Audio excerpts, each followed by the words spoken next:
teď čau všichni, mám to nový video. Toto video bude takový kratší, pardon, že teď točím takový krátký videa, ale no prostě jdeme na to. V tom videu jsem vám chtěl říct, za prvý jsem vám chtěl poděkovat za 10 odběratelů a chtěl jsem vám říct, kdybyste věděli, abyste mi psali, jestli mám točit něco jako, já nevím, jako datel, sobotní výzva, tak abyste mi do toho, jak se to jmenuje, do komentářů psali různé úkoly nebo videa, které bych mohl natočit, protože budu točit líp, protože mám novou knížku, to knížka Já, youtuber jednička,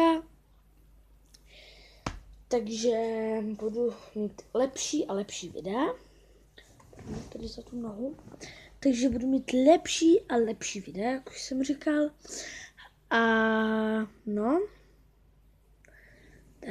takže jo a ještě teda k těm úkolům, já bych to chtěl točit asi v neděli, protože v neděli to ještě nikdo netočí, je pátek z Smash Bros a sobotní výzva, jak má datel. Takže ještě jsem vám chtěl říct, že hrozně děkuju za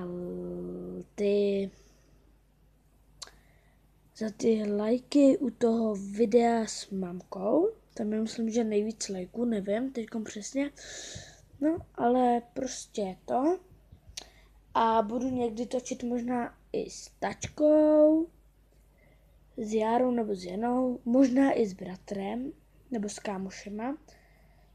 A tohle bylo z tohohle dnešního videa vše a čau.